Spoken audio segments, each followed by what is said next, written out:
안녕하세요. 연료체 수업에 오신 것을 환영합니다. 이번 영상은 단위와 기준에 대한 것입니다. 기준이 바뀌면 모든 것이 바뀐다. 맞는 말일 수도 있고 틀린 말일 수도 있습니다. 지금 보시는 그림은 모두 어떤 기준이 되는 길이를 가지고 있습니다. 이런 길이를 우리는 reference length라 부릅니다. reference length를 기준으로 사진에 보이는 물체의 크기를 알 수 있습니다. 범죄 사진을 보면 신발의 크기를 알기 위해 발자국 옆에 동전을 놓고 사진을 찍습니다. 동전의 직경이 여기서는 기준이 되는 것이지요.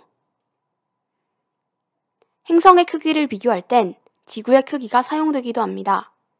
빛의 속도를 말할 때 빛은 1초 동안 지구를 7바퀴 반을 돈다 라고 하기도 합니다.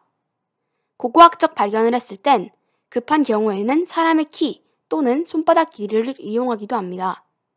기준을 이용하면 이보다 큰지 작은지 얼마나 큰지 작은지를 알 수 있습니다. 이렇게 크기를 비교하는 길이 단위 이외에도 면적, 온도, 무게, 시간, 속도, 소리 크기, 빛의 밝기, 전기세기 등 다양한 물리적 양을 나타내기 위한 단위들이 존재합니다. 이 중에서는 여러 기본 단위들의 조합으로 이루어진 단위도 있습니다. 속도가 여기에 해당하며 속도는 길이와 시간의 조합입니다. 제일 먼저 생각나는 단위는 키와 몸무게를 표현하는 센티미터와 킬로그램, 미터와 톤, 그리고 그램도 있네요. 또 뭐가 있을까요? 인치도 많이 사용하죠. 그리고 피트도 있고 미식축구에서 사용되는 야드도 생각이 나네요. 무게를 다루는 다른 단위는 햄버거, 스테이크 먹을 때 사용하는 파운드도 생각이 나네요. 면적에 대한 단위는 아파트 평수에 사용되는 평, 농지의 크기를 따지는 헥타르, 에이크 등이 있지만 면적은 길이 단위의 조합이므로 일반적으로 면적을 따질 땐 제곱미터, 제곱피트를 사용합니다. 온도도 섭씨가 있고 화씨가 있고 절대 온도를 나타내는 켈빈과 랭킨이란 단위도 있습니다. 시간은 초, second를 사용하며 소리는 데시벨, 빛은 럭스, 전기는 전압, 전류를 나타내는 볼티지와 암페어가 사용됩니다.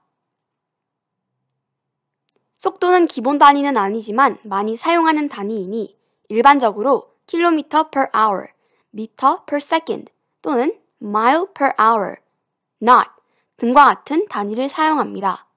이외에도 에너지를 나타내는 줄, BTU 등 여러 기본 단위를 조합하여 만든 2차 단위가 무수히 존재합니다.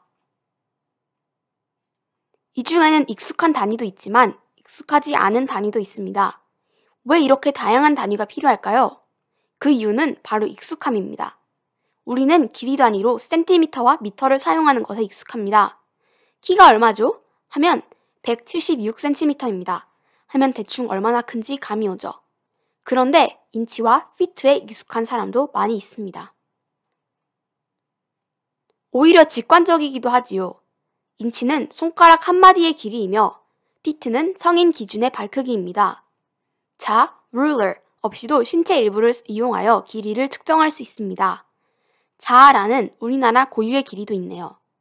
손가락을 쫙 폈을 때 엄지에서 새끼손가락까지의 한 뼘을 한자라고 대략 30.3cm 길이를 가진다 합니다.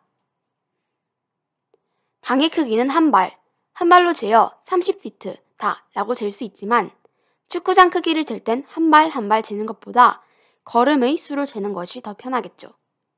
길이가 100만 cm이면 단순히 10,000m 또는 10km라고 표기하는 것이 편해 숫자의 크기를 묶어주는 나노, 마이크로, 밀리, 킬로, 메가, 기가, 테라 등을 함께 사용하기도 합니다.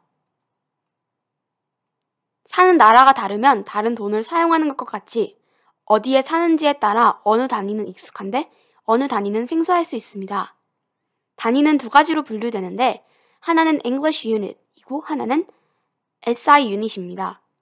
SI의 약자는 International Standard인데 프랑스어 때문에 IS가 아닌 SI로 부르는 것 같더라고요. 유럽에서 현대적인 과학, 공학이 발달하기 시작할 무렵 아직 원자와 같은 기본 개념이 정립되진 않았지만 단위가 필요했기에 유럽인들은 자기들에게 직관적인 인치, 피트, 파운드, 화씨와 같은 단위들을 사용하였습니다. 이후 보다 과학적이고 국제적인 기준이 필요하여 길이는 클립톤 86 원자가 방출하는 파장의 길이를 기준으로, 온도는 물의 어는 점과 끓는 점의 기준으로, 또는 이상 기체의 부피가 0이 되는 온도를 기준으로, 무게는 가장 가벼운 원자의 무게를 기준으로, 시간은 원자의 진동수를 기준으로, 이렇게 과학적 기반으로 만들어진 단위가 바로 SI 유닛입니다. 그렇다고 English 유닛을 더 이상 사용하지 않는 것도 아닙니다. 여전히 많은 분야에서 사용되고 있습니다. 배관 크기를 말할 때는 여전히 1인치, 2인치, quarter inch 등 인치 단위가 사용됩니다. 두 단위는 대부분의 공학 교재에 포함되어 있는 단위 환산표를 이용하여 변환해주면 됩니다. Primary unit은 길이, 온도, 질량, 시간, 빛의 세기, 전기의 세기, 물질의 양을 나타내는 7가지이며 이를 이용하여 다양한 단위를 만들 수 있습니다. 속도, 가속도, 힘, 에너지, 전압, 심지어는 각도도 길이와 길이의 비로 구성이 된 단위입니다. Primary 유닛이 아니더라도 물리적으로 중요한 기준을 가지고 사용되는 단위도 있습니다.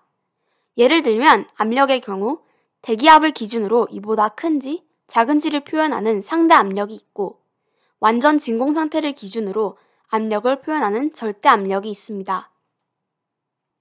속도의 경우 음속을 기준으로 이보다 빠른지 느린지를 표현하는 경우도 있고, 또 광속을 이용하여 우주에서의 별의 위치를 몇 광년 또는 몇만 광년의 거리에 있다 라고 표현하기도 합니다. 광속을 사용하는 이유는 음속은 전달되는 매질에 따라 달라지지만 광속은 변하지 않기 때문입니다. 단위와 기준에 대해 말하려면 끝이 없을 것 같은데요. 여기서 어느 정도 마무리를 지어야 할 것 같습니다. 이번 영상에서 우리는 reference length를 보았습니다. 사진에서 누구의 머리가 큰지 알려면 기준이 되는 크기가 있어야겠죠. SI와 English 단위에 대해 살펴보았고, 이 중 primary unit과 이를 조합하여 만들어지는 secondary unit, 그리고 단위가 가지는 정의와 비교할 때 사용되는 상대적 또는 절대적인 기준도 같이 함께 살펴보았습니다. 이것으로 단위와 기준에 대한 영상을 마치려 합니다. 감사합니다!